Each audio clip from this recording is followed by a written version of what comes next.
श्री गुरुचरित्र अध्याय 40वा। गणपतीला नमस्कार करून अध्यायाला सुरुवात करूया। सिद्धयोगी नामधारकाला म्हणतात, हे नामधारका, श्री गणेशाला नमन करून आणखी एक अपूर्व आणि विस्मयकारक कथा ऐक। एक पूर्णपणे सुकलेलं लाकूड पुन्हा सजीव वृक्ष बनलं, ही ती अत्यंत विचित्र आणि चमत्कारी कथा आहे। जेव्हा श्री नरसिंह सरस्वती स्वामी महाराज गांगनापुरात निवास करत होते, तेव्हा त्यांच्याकडे नरहरी नावाचा एक ब्राह्मण आला। तो गार्ग्य गोत्राचा आणि आपस्तंभ शाखेचा होता, परंतु दुर्दैवाने त्याला कुष्ठरोग महारोग झाला होता। स्वामींच्या चरणाशी येऊन त्याने अत्यंत भक्तिभावाने नमस्कार केला आणि आपले दोन्ही हात जोडून तो श्रीगुरूंना मनोभावे स्तुती करू लागला। तो म्हणाला, हे गुरुमाऊली, तुमचा जय जयकार असो। मी तुमची अगाध कीर्ती ऐकून येथे आलो आहे। तुम्ही भक्तवत्सल्य, परम प्रकाशरूप परमपुरुष आणि साक्षात सद्गुरू आहात। हे स्वामी, या संसारात जन्म घेऊन माझे आयुष्य दगडासारखं व्यर्थ झालं आहे। मला कुष्ठरोग झाल्यामुळे इतर श्रेष्ठ ब्राह्मण आणि लोक माझी सतत निंदा नालस्ती करतात। मी यजुर्वेद शाखेचे अध्ययन केले आहे, तरीही माझे अंग या रोगाने विद्रूप व हीन झाल्यामुळे लोक मला नेहमी तुच्छ मानतात, माझी निंदा करतात आणि बाह्य कर्मात मला सहभागी करून घेत नाहीत। सकाळी उठल्यानंतर लोक माझं तोंड पाहणंही अशुभ मानतात, यामुळे माझ्या मनाला अत्यंत दुःख होत आहे। आता मला या जगण्याचा कंटाळा आला आहे आणि हे आयुष्य नकोसं झालं आहे। हे जगद्गुरु स्वामी, मी आता एकच निश्चय करून तुमच्याकडे आलो आहे। जर तुमची माझ्यावर कृपा झाली नाही तर मी तुमच्या समोर माझं प्राण त्याग करेन। त्यावर श्रीगुरूंनी त्या ब्राह्मणाला सांगितलं, हे द्विजा, तू पूर्वजन्मामध्ये अत्यंत मोठं महापाप आणि दोष केलं होतंस। त्याच कर्माचं फळ म्हणून तुला या जन्मात हा कुष्ठरोग झाला आहे। परंतु आता मी तुला जे सांगतो ते तू कर, त्याने तुझे सर्व पाप नष्ट होतील आणि तुझं शरीर पूर्ववत दिव्य व सुंदर होईल। फक्त तू ते पूर्ण एकाग्र आणि विश्वासाने आचरणात आण। त्याचवेळी तिथे एक माणूस जळणासाठी औदुंबराचं एक लाकूड घेऊन आला। ते लाकूड गेल्या 4 वर्षापासून पूर्णपणे सुकलेलं होतं। ते सुकं लाकूड पाहून श्रीगुरूंनी त्या कुष्ठरोगी ब्राह्मणाला आज्ञा दिली की तू मनात कोणताही संशय न ठेवता हे सुके लाकूड त्वरित आपल्या ताब्यात घे। हे लाकूड घेऊन तू लगेच भीमा आणि अमरजा नदीच्या संगमावर जा। संगमेश्वराच्या पूर्व दिशेला भीमेच्या काठावर हे लाकूड जमिनीत घट्ट रोवून दे। तिथे गेल्यावर तू संगमावर स्नान कर, मग पिंपळाच्या झाडाची पूजा कर आणि पुन्हा एकदा नदीत स्नान कर। त्यानंतर दोन्ही हातात पाण्याचे कलश घेऊन संगमाचे पवित्र पाणी आण आणि त्या सुकलेल्या लाकडावर दिवसातून 3 वेळा सकाळ, दुपार, संध्याकाळ मनोभावे अभिषेक कर। ज्या दिवशी या मृत सुकलेल्या लाकडाला पुन्हा नवीन हिरवी पाने फुटतील, त्या दिवशी समजावं की सर्व तुझे पाप नष्ट झाले आहे आणि त्या क्षणी तुझं शरीर पूर्णपणे रोगमुक्त व सुंदर होईल। श्रीगुरूंची आज्ञा प्रमाण मानून तो ब्राह्मण ते सुकं लाकूड आपल्या डोक्यावर ठेवून भीमा तीरावर गेला आणि संगमेश्वराच्या समोर त्याने ते लाकूड जमिनीत रोवलं। श्रीगुरूंनी ज्याप्रमाणे विधी आणि नियम सांगितले होते, अगदी त्याप्रमाणे तो ब्राह्मण अत्यंत एकाग्र चित्ताने आणि अथांग भक्तिभावाने सर्व सेवा करू लागला। याप्रमाणे सेवा करत त्या ब्राह्मणाने सलग 7 दिवस कडक उपवास केलं। तो न थकता संगमावरून दोन्ही कलश भरून आणायचा आणि त्याच वेळेला त्या सुक्या लाकडाला पाणी घालायचा। हे सर्व पाहून तिथले इतर लोक त्याला वेडा समजू लागले। ते त्याला जवळ बोलावून श्रीगुरूंच्या आज्ञेबद्दल तर्कवितर्क आणि चेष्टा करू लागले। लोक त्याला म्हणाले, अरे बाबा, तुझ्या पापांचं निवारण होणं शक्य नाही, म्हणूनच विधात्याने तुला असं कोरडं लाकूड दिलं आहे। कधी सुकलेल्या लाकडाला पाने फुटतात का? तू नाहक कष्ट करत आहेस। श्रीगुरूंनी तुला केवळ वाटेला लावण्यासाठी असा निरोप दिला आहे। लोकांचे हे संशयास्पद बोलणं ऐकून त्या श्रेष्ठ ब्राह्मणाने त्यांना नमस्कार केला आणि म्हणाले, माझ्यासाठी माझ्या गुरूंचं वाक्य हे साक्षात कामधेनूसारखं सर्व इच्छा पूर्ण करणार आहे। ते कधीही असत्य किंवा व्यर्थ ठरूच शकत नाही। माझ्या मनात हा पक्का निर्धार झाला आहे की माझ्या गुरूंचे शब्द कधीच खोटं ठरणार नाहीत। गुरु आज्ञा पाळण्यासाठी जर मला माझे प्राणही गमावे लागले तरी मी ते देईन, पण मी ही सेवा सोडणार नाही। तिकडं मठात एके दिवशी शिष्य श्रीगुरूंना विचारू लागले की स्वामी, आपण त्या ब्राह्मणाला सुकलेल्या लाकडाची सेवा करायला सांगितले आहे। आम्ही त्याला त्याच्या हितासाठी कितीतरी प्रकारे समजवण्याचा प्रयत्न केला की तू मूर्खासारखं त्या कोरड्या लाकडाची सेवा करून नाहक कष्ट का करून घेत आहेस। परंतु त्याने मनात पक्का निर्धार केला असून तो आजही त्या सुक्या लाकडाची सेवा करत आहे। त्याला आता 7 दिवस झाले असून त्याने अन्नाचा किंवा पाण्याचा एक थेंबही मुखात घेतलेला नाही। शिष्यांचे हे बोलणे ऐकून श्रीगुरू म्हणाले, ज्याच्या अंतःकरणात जसा भाव किंवा श्रद्धा असेल त्याला तशीच फळं प्राप्त होतात। गुरुभक्तीचे महत्त्व पटवून देण्यासाठी मी तुम्हाला इतिहास काळातील एक कथा सांगतो। सूत ऋषींनी स्कंद पुराणात इतर ऋषीमुनींना जी कथा सांगितली आहे ती लक्ष देऊन ऐका। सूत ऋषी शौनकादी ऋषींना म्हणाले की गुरुभक्तीचं महत्त्व अत्यंत विशेष आहे। या अथांग सागरात तरुण जाण्यासाठी गुरुभक्तीशिवाय दुसरा कोणताही श्रेष्ठ मार्ग किंवा साधन नाही आहे. गुरु अयोग्य आहेत की परमज्ञानी आहेत असा संशय मनात आणून कधीही त्यांची परीक्षा बघू नका. गुरूंना साक्षात ब्रह्मा विष्णू महेश मानून मनात त्यांचे ध्यान करून भक्तिभावाने त्यांची सेवा करावी. ज्याच्याकडे अशी दृढ भक्ती असते त्याला सर्व पुरुषार्थ आणि धर्म सहज साध्य होतात. मनात कधीही संशय न बाळगता एकाग्र चित्ताने गुरूंचे भजन व सेवा करावी. प्राचीन काळी पंचाल नावाच्या नगरात सिंहकेतू नावाचा एक राजा राज्य करत होता. त्याचा धनंजय नावाचा एक राजपुत्र होता. एके दिवशी तो राजपुत्र शिकार करण्यासाठी एका घनदाट अरण्यात गेला. ते अरण्य इतकं निर्जन होतं की तिथे एकही मनुष्य नव्हता आणि पाण्याचाही पत्ता नव्हता. जंगलात फिरता फिरता राजपुत्र धनंजय तहानेने व्याकुळला होता. त्याच्यासोबत एक शबर सेवक होता. दोघेही खूप थकले होते. तो शबर सेवक जंगलात पाण्याच्या शोधात भटकत असताना अचानक त्याला तिथे एक जुने पडके शिवालय दिसलं. त्या पडक्या मंदिरात एक शिवलिंग जमिनीत धुळीत पडलं होतं. त्या शबराने ते शिवलिंग उचललं आणि मनात म्हटलं, हे शिवलिंग किती सुंदर आहे.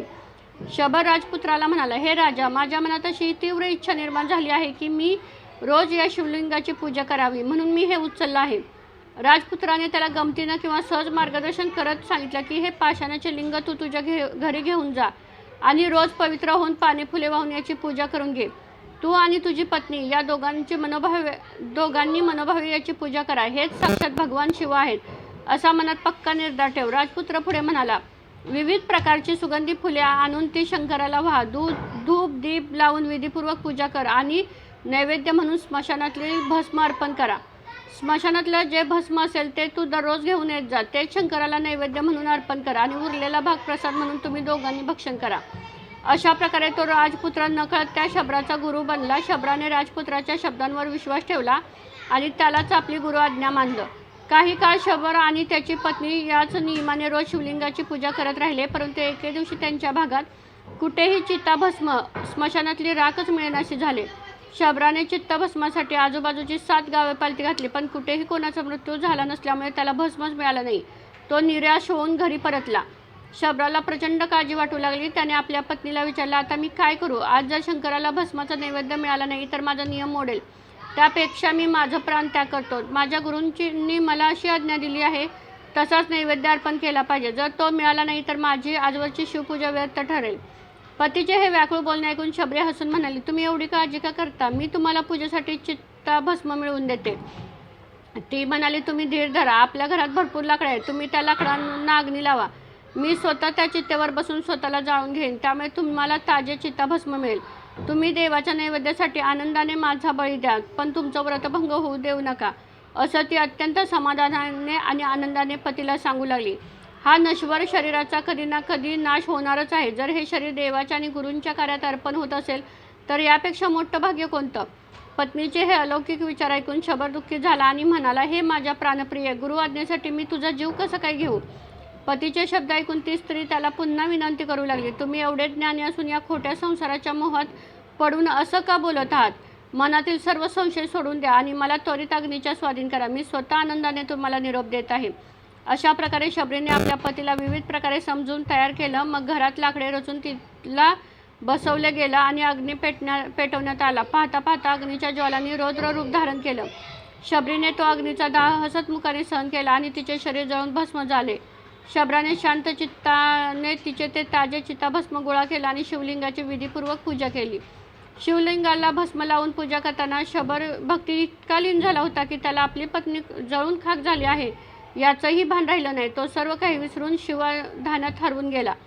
पूजा पूर्ण झाल्यावर रोजच्या सवयीप्रमाणे शबराने हातात शंकराचा प्रसाद घेतला आणि नेहमीप्रमाणे आपल्या पत्नीला हाक दिली, प्रिये ये आणि प्रसाद घे. जशी त्याने हाक मारली तशी त्याची पत्नी शबरी घरातून चालत बाहेर आली.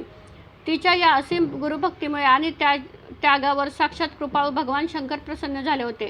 आपल्या पत्नीला जिवंत समोर उभी असलेली पाहून शबर चकित झाला. तो तिला विचारू लागला, हे कसं शक्य आहे. तू तर चितेवर जळून भस्म झाली होतीस, मग पुन्हा जिवंत कशी झालीस. शबर तिला म्हणाला की मी स्वतः तुला अग्नीच्या हवाली केलं होतं, मग हा चमत्कार कसा काय झाला. शबरीने पतीला सांगितलं, जेव्हा तुम्ही अग्नी लावला तेव्हा मला अजिबात त्रास झाला नाही. मला असं वाटत होतं की मी गाढ झोपेतच आहे आणि आता तुम्ही हाक मारल्यावर माझी झोप उडाली. शबराने तिचे शरीर पाहिलं तर ते पूर्वीपेक्षा अधिक सुंदर झालं होतं. हा सर्व देवाचा आणि गुरुमाऊलीचा चमत्कार होता. भक्तांच्या निष्ठेवर साक्षात त्रिशूळधारी भगवान शिव प्रसन्न झाले होते. प्रभू शंकरांच्या कृपेने शबरीला एक अत्यंत दिव्य, अलौकिक आणि अमर शरीर प्राप्त झाले होते. त्या दोघांनी जोडप्याने भगवान शंकराच्या चरणी लोटांगण घातलं. त्यांची गुरुभक्ती पाहून देव इतका प्रसन्न झाला की त्यांना विमानाने थेट शिवलोकात नेण्यात आलं. हा अद्भुत सोहळा सर्व लोकांनी पाहिला. त्या शबर आणि शबरीच्या कोटी कल्पसुखाचा असा शाश्वत स्वर्गवास आणि मोक्ष प्राप्त झाला. श्री गुरूंनी शिष्याला सांगितलं, पहा, एका आडाणी भिल्लाने केवळ राजपुत्राच्या शब्दावर विश्वास ठेवून एवढी मोठी सिद्धी मिळाली.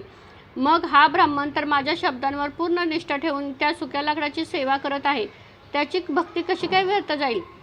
इकडे 7व्या दिवशी कृपानिधी श्री गुरुनाथांनी त्या ब्राह्मणाच्या दृढ भक्तीची परीक्षा पूर्ण झाल्यावर त्याला निरोप पाठवला आणि त्याला मोठ्या विश्वासाने संगमावर त्वरित जाण्यास सांगितलं. जेव्हा श्री गुरूंनी त्या ब्राह्मणाची निष्ठा, अंतःकरणातील करुणा आणि अनन्य भाव पाहिला तेव्हा ते त्याच्यावर अत्यंत प्रसन्न झाले.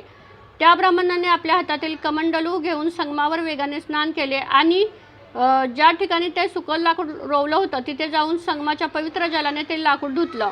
श्री गुरूंच्या आगाध कृपेने आणि ब्राह्मणाच्या भक्तीने चमत्कार घडला. ते सुकं लाकूड साक्षात कल्पवृक्षाप्रमाणे जिवंत झालं आणि त्या औदुंबराच्या सुक्या काष्ठाला त्याच क्षणी हिरवीगार पाने व अंकुरं फुटली.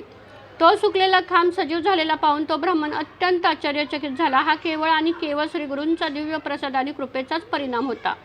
पहा, जे लाकूड 4 वर्षापासून मृत आणि सुकलेलं होतं ते गुरुवचनाने एका क्षणात सजीव आणि सफळ वृक्ष बनलं. तिकडे औदुंबराचे लाकूड जसं सजीव झालं तसं इकडे त्या ब्राह्मणाचे शरीरही चमत्कारित्या पूर्णपणे निरोगी झालं. त्याचे सर्व कुष्ठरोग तात्काळ नष्ट झाले आणि त्याचे अंग सोन्यासारखं तेजस्वी व सुंदर दिसू लागलं. हा अद्भुत चमत्कार पाहून सर्व ग्रामस्थ अत्यंत आनंदित झाले. त्या आरत्या घेऊन वाजत गाजत श्री गुरूंची स्तुती करत त्या ब्राह्मणाला आणि सर्व शिष्यांना घेऊन मठाकडे निघाले. मठात आल्यावर श्री गुरूंनी त्या विप्र नरहरीला जवळ बोलवलं आणि आशीर्वाद दिला की तुला कन्यापुत्र, धनधान्य आणि गोधन यांची प्राप्ती होईल आणि तुझा वंश हा संतती उत्तरोत्तर वाढत राहील. श्री गुरूंनी जे जे आशीर्वाद दिले ते सर्व त्या ब्राह्मणाच्या बाबतीत तंतोतंत खरे ठरले. स्वामी म्हणाले, तुझ्या या दृढ विश्वासामुळे आणि भक्तींमुळे सर्व शिष्यामध्ये तूच आमचा खरा आणि श्रेष्ठ भक्त ठरला आहेस. याप्रमाणे श्री गुरुचरित्र रूपी अमृतातील श्रेष्ठ कथांच्या कल्पवृक्षातील श्री नरसिंह सरस्वती महाराजांच्या चरित्रातील सिद्ध आणि नामधारक यांच्या संवादातील सुकलेल्या लाकडाला सजीव करणे नावाचा हा 40वा अध्याय इथेच पूर्ण झाला आहे. श्री गुरुदेव दत्त.